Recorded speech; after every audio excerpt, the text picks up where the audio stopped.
કે ગોપી પટેલ ની વિહેત ની વાત કરું તો ગોપી પટેલ ની વિહેત ના જગત માં સુરાવાજી જા ગોપી પટેલ ના હાથ દીકરી ઉપર એક મોટો મોભી દીકરો મોડણી નું નો એક દાડો મોડણ દીકરો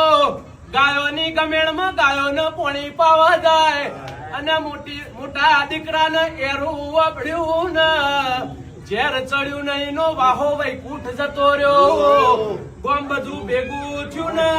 મોડણની પાલખી હજારી આ બાજુ એની બેનો બધી મેળીએ ચડીને ચેવો કાળો કુકવા કરે છે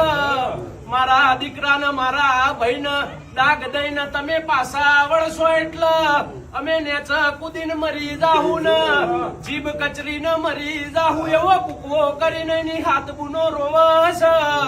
ગોમની પાલખી હજાડીને દીકરાના ગોમના ગોદર હુદી લઈને આયા આ બાજુ ગોમમાં એક દેવી પૂજક સમાજના નોનિયોને નોનણી બે ગોમમાં રે આ પટેલના ઘેર જોજ સાહ લેવા આવે નોનણી ડુણી લઈને સાહ લેવા આવીને એને પૂછ્યું કા ગોમ ચમ ભેગું થયું છે એટલે કે છે કે પેલા ગોપી પટેલ નો મોટો દીકરો મોડણ દેવ થઈ ગયો છે ને એરું વાપર્યું છે નોનણીએ કીધું અને પાલખી ગોમના ગોદરા ઉભી રાખો ઘેરથી નોનિયાને બોલાવું છું નોનડીએ ડોટ મિલી ને નોનિયાને કીધું નોનિયા ઉભો થાને